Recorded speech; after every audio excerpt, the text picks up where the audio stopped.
What's up, guys? Ito, kakain kami ng pahon na maasim. Sarap to, marami pa dito. Sayang, isang katabo yan. Okay, kakain tayo. Pasensya na kung maglalaway kayo. Pero kinaya namin ang asim. Ganun, guys. Sauce namin. Asin. Yung kahapon, ako lang yung nag-vlog. Indian Mango yung kinakain ko. Dalawa. Malaki. Kasi umuwi ako dyan.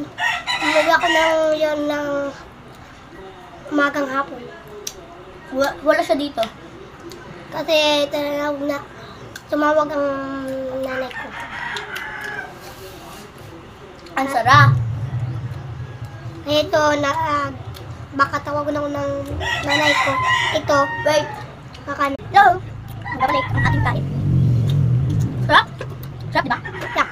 Masarap kung kunting asin.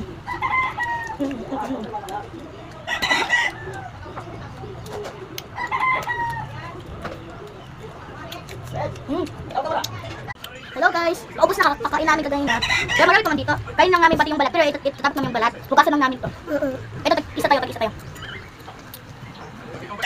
Sarap!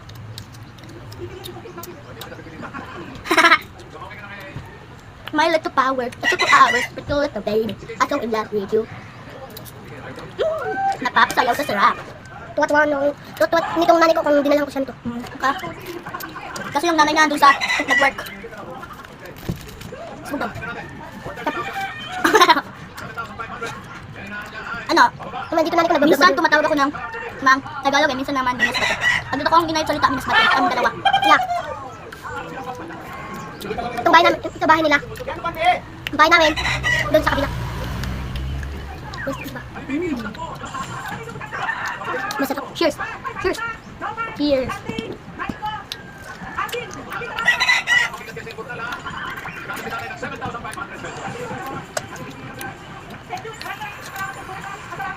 Ay guys, kakapulot ko guys. Wala na kasing unod guys, wala na unod. Grabe naman yung balish niya yan. Asin lang ng asin. Masarap ang asin pag ginakasin mo siya. Diba? Ang sa hindi pa. May na siya kasi magkain. May na siya. Bagyang bao. Diba? Kami ay Minas Bate. Kami ay taga Masbate. Pero, minsan naka-English kami. Minsan Tagalog. Diba? Pero mukhang English. Medyo. So yummy. Bye-bye. Thank you for watching. Follow for more.